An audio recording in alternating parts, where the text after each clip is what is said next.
Okay जी, तो आज हमको टॉपिक करना है स्पर्मेटोजेनेसिस का। तो स्पर्मेटोजेनेसिस क्या है?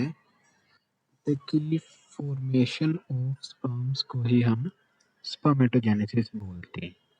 तो अगर इस टॉपिक को स्टार्ट करें तो स्पर्मेटोजेनेसिस की स्टार्टिंग कहाँ से होती है? तो अगर आपको डायग्राम याद हो, हमने लास्ट टाइम किया था लाइक एक सेमिनिफेरस ट्यूब्यूल की स्ट्रक्चर का था कि जिसमें हम सेमिनिफेरस ट्यूब्यूल को कट करते हैं तो जो सेक्शनल व्यू हमें दिखाई देता है। तो एक बार मैं कोशिश करता हूँ उसको ड्रॉ करने की।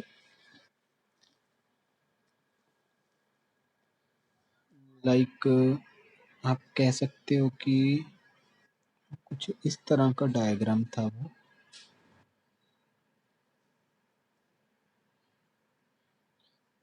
तो ये सेमिनिफेरस ट्यूब्यूल है और इसके अंदर कुछ लॉन्ग सेल्स थे कुछ कुछ जगह पे।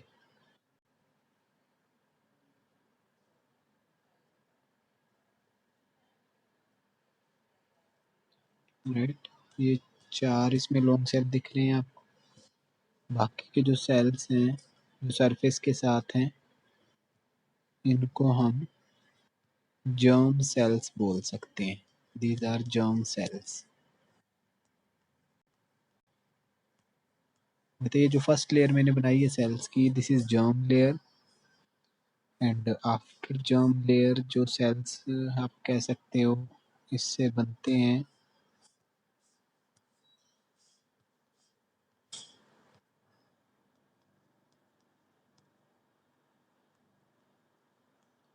ये इसकी हो गई है माइटोसिस डिवीजन।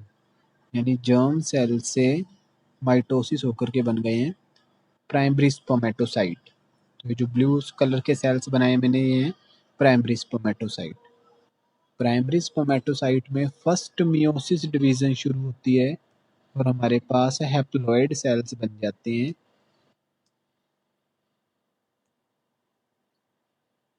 इनको आप बोल सकते हो सेकेंडरी स्पर्मेटोसाइट। यानी जो ब्लू कलर के हैं वो है प्राइमरी स्पर्मेटोसाइट और जो येलो कलर के हैं ये हैं सेकेंडरी स्पर्मेटोसाइट। और सेकेंडरी स्पर्मेटोसाइट में फिर सेकंड मियोटिक डिवीजन होती है और वो बन जाते हैं स्पर्मेटिड्स। स्पर्मेटिड्स, तो जो ग्रीन कलर के सेल्स बन गए हैं ये हैं स्पर्मेटिड्स। वो कहते हैं कि ये जो स्पर्मेटिड्स हैं यही मैच्योर होकर के स्पर्म सेल बन जाते हैं। यानी कि इस तरह के सेल्स बन जाते हैं, तब इनको हम स्पर्मेटोजोआ बोलते हैं। देन वो कहते हैं कि ये जो स्पर्मेटोजोआ होते हैं या स्पर्म्स होते हैं ये अपना हेड सेटोलाई सेल्स में एम्बेडेड करके वहां से रिलीज हो जाते हैं और प्रोसेस को स्पर्मिएशन बोल दिया जाता है। मीनिंग अब इनमें सेटोली सेल्स कौन से हैं? तो ये जो मैंने रेड कलर के लॉन्ग सेल्स बनाए हैं इसमें इन्हीं को हम सेटोली सेल्स बोलते हैं। कहते कि ये जो स्पर्मेटोजोआ हैं ये अपना हेड जो है वो सेटोली सेल में एम्बेडेड कर देते हैं और फिर वहां से रिलीज हो जाते हैं। तो इस फिनोमिना को हम स्पर्मिएशन बोल देते हैं। ओके, तो ये हो जाता है स्पर्मेटोजेनेसिस के बारे में।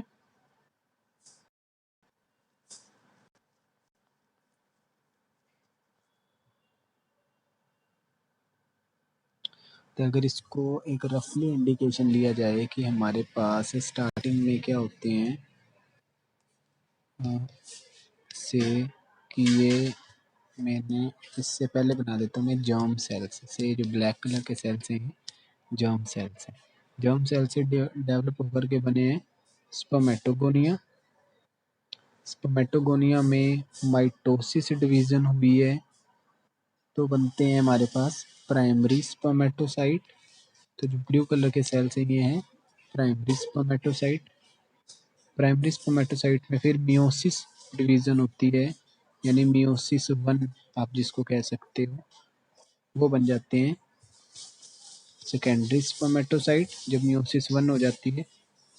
और सेकेंडरी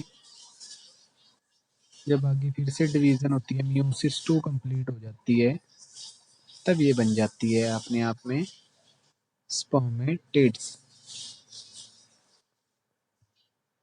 और ये जो स्पर्मेटिड्स होते हैं, सेकंड मेयोटिक डिवीज़न कंप्लीट होने के बाद फिर इनके अंदर मैच्योरेशन आती है, यानी तब इनमें जब टेल डेवलप हो जाती है तब इसको हम स्पर्मेटोजोआ बोल देते हैं। स्पर्मेटोजोआ जब अपना हेड सेटोली सेल में एम्बेडेड कर देते हैं और वहाँ से रिलीज हो जाते हैं तो प्रोसेस को स्पर्मिएशन बोल दिया जाता है। तो इस तरह से स्पर्मेटोजेनेसिस कंप्लीट होती है मेल्स में।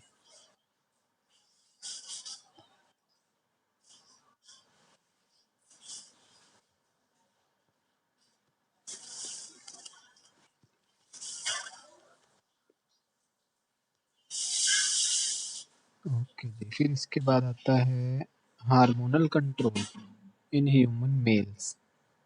ओके, तो हार्मोनल कंट्रोल का टॉपिक टच करते हैं।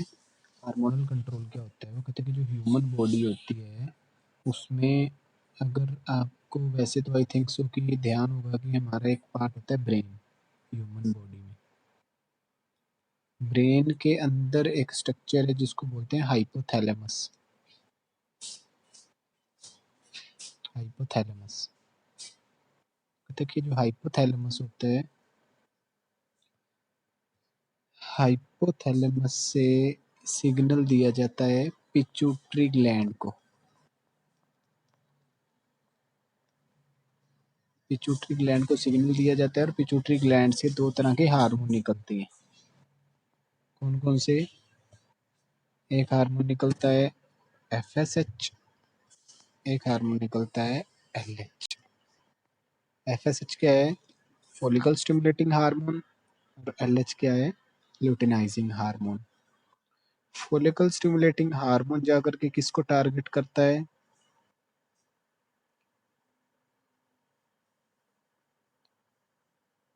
देखिए, जो फॉलिकल स्टिमुलेटिंग हार्मोन है ये जाकर के सेटोली सेल्स को टारगेट करता है। सेटोली सेल जो भी अभी आपने पढ़े हैं सेमिनिफेरस ट्यूब्यूल में होते हैं। और उसी तरह से जो ल्यूटिनाइजिंग हार्मोन है ये जाकर के लेडिक सेल्स को टारगेट करता है, यानी उनके ऊपर जाकर के एक्ट करता है। एक तरफ लेडिक सेल्स पे एक्ट करता है एलएच, और एफएसएच जाकर के एक्ट करता है सेटोलाई सेल पे, या सेटोली सेल या नर्स सेल भी बोलते हैं इनको। तो जो लेडिक सेल्स होते हैं वो कहते हैं कि ये तो स्टिमुलेट होने के बाद क्या करते हैं, एक हार्मोन रिलीज करते हैं मेल्स में जिसको हम टेस्टोस्टेरोन बोलते हैं, राइट। और दूसरी तरफ अगर बात करें, जो लेडिक सेल्स होती हैं,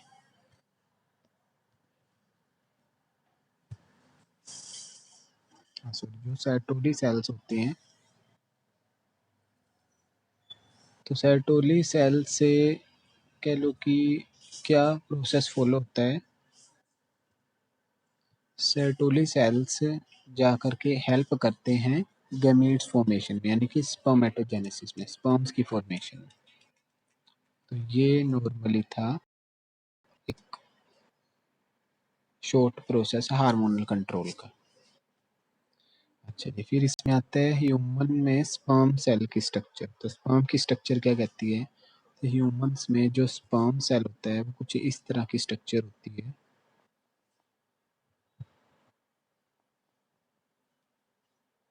जिसमें जो हेड होता है वो होता है कि इस हेड के अंदर एक न्यूक्लियस होता है और टिप में साइटोप्लाज्म होते हैं न्यूक्लियस के चारों तरफ,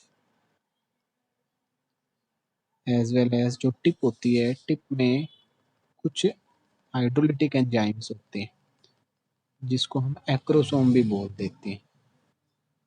एक्रोसोम, एक्रोसोम इस टिप को बोला जाता है जिसमें कुछ हाइड्रोलिटिक एंजाइम्स होते हैं। इनका फंक्शन क्या होता है वो आपको बाद में पता लगेगा। देन इसके अलावा देखते इसमें हेड होता है, इसमें टेल भी के। तो स्पर्म सेल के अंदर हेड होता है, टेल होती है और नेक होती है।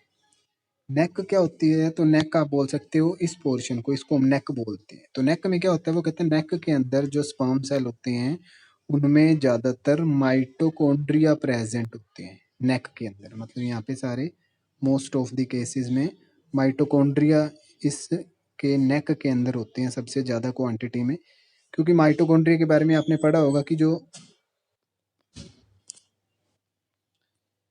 जो माइटोकॉन्ड्रिया होता है उसको हम powerhouse of the cell भी बोलते हैं।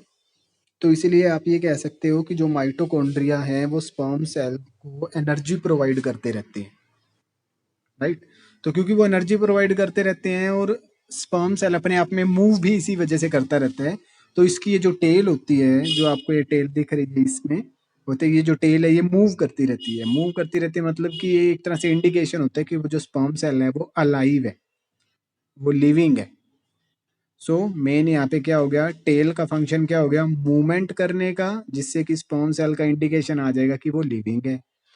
माइटोकॉन्ड्रिया का फंक्शन क्या आ गया कि ये एनर्जी प्रोवाइड करता है किसको, स्पर्म सेल को स्विम करने के लिए, जो ज़्यादातर नेक में प्रेजेंट होती है। और ऊपर जो हेड पोर्शन है, हेड का क्या फंक्शन आ गया, तो कहते हैं कि जो हेड है उसमें मेन तो न्यूक्लियस होता है और एक्रोसोम होता है।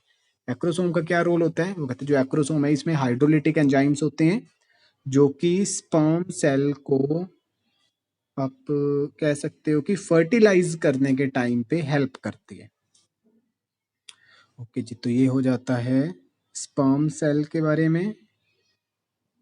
फिर इसके बाद आती है स्ट्रक्चर या ये कह लो कि डिस्क्रिप्शन जो है वो फीमेल के बारे में, यानी कि फीमेल गैमीट के बारे में। तो अगर हम फीमेल गैमीट की बात करते हैं, फीमेल गैमीट तो वैसे ओवम को बोलते हैं, लेकिन जो ओवम है वो अराइज कहाँ से होता है, निकलता कहाँ से है, तो वो ओवरी से निकलता है। तो ओवरी की स्ट्रक्चर आई थिंक आपको अगर ध्यान में हो तो फीमेल्स के अंदर 1 पेयर ओवरीज होती हैं, राइट। ये जो 1 पेयर ओवरीज होती हैं वो कहते हैं कि जैसे आपने पीछे सेमिनिफेरस ट्यूब्यूल में पढ़ा था कि उसकी जो आउटर लेयर है वो जर्म सेल्स की बनी होती है, राइट। इसमें भी आप सेम कह सकते हो कि जो आउटर लेयर है वो जर्म सेल्स की ही बनी हुई होती है, ओवरी की। ये हम सारा ओवरी के बारे में अब डिस्क्रिप्शन करने वाले हैं। वो कहते हैं इसकी जो सबसे आउटर लेयर है वो जर्म सेल्स की बनी हुई होती है, और जर्म सेल्स से डिवाइड होकर के जो नए सेल बनते हैं उनको क्या बोलते हैं, ऊगोनिया बोलते हैं, ऊगोनिया, ऊगोनिया, ये नाम उनको दिया जाता है। वो कहते हैं कि जो ऊगोनिया है ये क्या होते हैं, जर्म सेल से डिवाइड होकर के जो नए सेल बनते हैं ओवरी के अंदर उनको ऊगोनिया बोला जाता है। तो कहते हैं कि ये जो ऊगोनिया होते हैं, बर्थ के टाइम पे अगर एक फीमेल चाइल्ड का बर्थ हुआ है तो वो जो फीमेल चाइल्ड है उसकी बॉडी के अंदर जो ओवरी होगी उसके अंदर जो ऊगोनिया उस टाइम प्रेजेंट होंगे, वो कहते हैं वो ऊगोनिया उतने ही रहेंगे, उससे ज्यादा इंक्रीज नहीं होंगे। बर्थ होने तक उसकी बॉडी में जितने ऊगोनिया बन गए, उसके बाद उसके बॉडी से ऊगोनिया और ऐड नहीं होंगे। बर्थ के बाद से उसमें और कोई एडिशन नहीं होगी। हाँ, इसके बाद होगा क्या, वो कहते हैं कि जो ऊगोनिया बने हैं इन ऊगोनिया में अब मियोसिस डिवीजन शुरू हो जाएगी, और जैसे ही फर्स्ट मियोसिस डिवीजन होगी ऊगोनिया से क्या बन जाएगा, ऊसाइट बन जाएगा। जैसे से ये ऊगोनिया है, जैसे इसमें मियोसिस 1 डिवीजन होती है, मियोसिस 1, तो मियोसिस 1 डिवीजन होने के बाद ये ऊगोनिया से क्या बन जाता है, प्राइमरी ऊसाइट बन जाता है। ओके, प्राइमरी ऊसाइट, यानी कि इसको मैं चलो यहाँ पे मेंशन कर देता हूँ, ये हो गया प्राइमरी ऊसाइट। तो कहते हैं जो प्राइमरी ऊसाइट बना है, ये ऊसाइट के चारों तरफ कुछ सेल्स जो है वो इसको चारों तरफ से घेर लेते हैं, सराउंड कर लेते हैं। तो इस सारी स्ट्रक्चर को हम नाम देते हैं फिर प्राइमरी फोलिकल। मतलब कि ये जो प्राइमरी ऊसाइट बना है हमारा, कहते हैं इसको चारों तरफ से सेल्स का एक ग्रुप जो है वो सराउंड कर लेता है, तो इसको हम नाम दे देते हैं प्राइमरी फोलिकल। तब इसको प्राइमरी फोलिकल बोल देते हैं। जैसे कि अगर मैं इसको रफली बनाऊं से कि ये हमारे पास एक तरह से क्या हो गए, फोलिकल सेल्स हो गए जिन्होंने प्राइमरी ऊसाइट को सराउंड किया हुआ है, प्राइमरी ऊसाइट को यस, प्राइमरी oocyte को सराउंड किया हुआ है। तब इस सारी स्ट्रक्चर को हम नाम दे देंगे क्या? Primary follicle. फिर वो कहते हैं प्राइमरी फोलिकल जो है वो क्या होता है? प्राइमरी फोलिकल डेवलप होता है और उसके बाद डीजनरेट हो जाता है। डीजनरेट का मतलब मेल्ट हो जाता है। क्यों? क्योंकि आपने अगर ऊपर डायग्राम में देखो कि जो ओवरी है उसके अंदर कितने ही ऊगोनिया होते हैं और ऊगोनिया से प्राइमरी फोलिकल बनता है, डीजनरेट हो जाता है, मेल्ट हो जाता है, फिर बनता है किसी दूसरे से बनता है, डीजनरेट हो जाता है, फिर तीसरे से बनता है, डीजनरेट हो जाता है। इस तरह से जो ओवरी होती है उसके साइटोप्लाज्म में या ये कह लो उसके अंदर सारा का सारा जो डीजनरेशन भर जाती है, यानी कि उसकी मेल्टिंग भर जाती है। ये किसकी मेल्टिंग की बात कर रहे हैं हम? प्राइमरी फोलिकल की। लेकिन ऐसा कब तक होता है? जब तक फीमेल जो है प्यूबर्टी एज तक नहीं जाती तब तक ऐसा होता है। यानी कि लगभग 12 साल की एज के बाद हम कहते हैं कि फीमेल्स में प्यूबर्टी एज जो है वो फीमेल्स में जो प्यूबर्टी एज है वो शुरू हो जाती है, यानी प्यूबर्टी एज कह लो खत्म हो जाती है, उसके बाद टीन एज शुरू हो जाती है, जिसमें हम कहते हैं कि बॉडी में चेंजेस आते हैं फीमेल्स में, गर्ल्स में, राइट। तो कहते हैं जब फीमेल्स कह लो कि मैच्योर होनी शुरू हो जाती हैं तब उनकी बॉडी में जो ओवरीज होती हैं उनमें जो ऊगोनिया होते हैं और ऊगोनिया में जो oocyte बनते हैं और oocyte से प्राइमरी फोलिकल बनता है, राइट।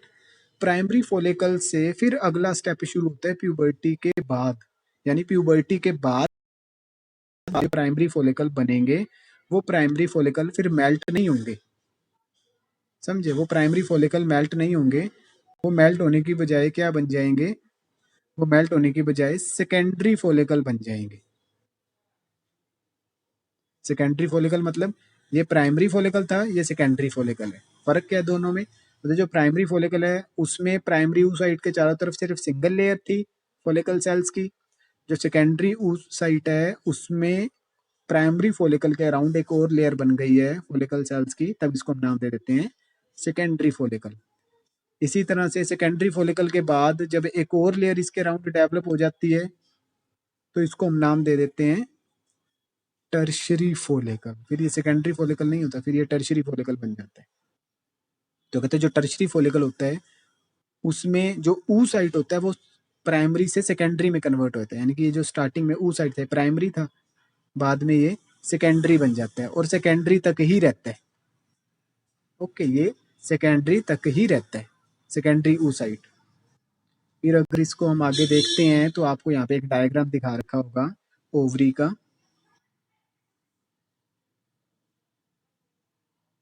और ओवरी के इस डायग्राम के अंदर आपको ये सारी चीजें दिखेंगी, जिसमें आप कह सकते हो कि primary oocyte, secondary oocyte, primary follicle, secondary follicle, like this, ये सभी चीजें।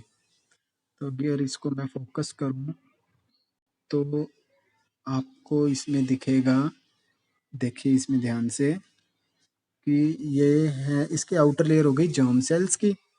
जर्म सेल्स के बाद एक लेयर होती है इसमें जर्म सेल से जो डेवलप हो के बनते हैं वो बनते हैं ऊगोनिया। ये ऊगोनिया है, ऊगोनिया से बन गए oocyte। ये जो सेंटर में है बिल्कुल इसके बिल्कुल सेंटर में है रेड डॉट के, वो है प्राइमरी oocyte, उसके चारों तरफ है ग्रेन्युलोसा सेल, यानी कि बन गया primary follicle. Primary follicle puberty as से पहले पहले तो बनेगा, डीजनरेट होकर के ये लिक्विड पार्ट बन जाएगा, लेकिन प्यूबर्टी एज के बाद फीमेल्स में ये प्राइमरी फोलिकल बनेगा तो ये सेकेंडरी बन जाएगा। सेकेंडरी बनने के बाद ये टर्शरी फोलिकल बन जाएगा, यानी इसके अराउंड ग्रेन्युलोसा सेल्स की लेयर बढ़ती जाएगी। टर्शरी फोलिकल से फिर ये डेवलप होकर के ग्रेफियन फोलिकल बन जाएगा, ये इंपॉर्टेंट है। तो जो ग्रेफियन फोलिकल होता है, जब ग्रेफियन फोलिकल बन जाता है तब ये बिल्कुल मैच्योर होता है और इसके अंदर से फिर एक oocyte निकल जाता है, सेकेंडरी oocyte। ये निकल जाता है और पीछे जो सारा फोलिकल सेल्स होता है वो खाली रह जाता है, उसके अंदर कुछ भी नहीं होता। तब उसको हम कॉर्पस ल्यूटियम बोलते हैं और धीरे धीरे वो डीजनरेट होकर के सेम स्टोमा का ही पार्ट बन जाता है, यानी कि साइटोप्लाज्म का पार्ट बन जाता है। अब मेन यहाँ से जो oocyte निकला है इसको हम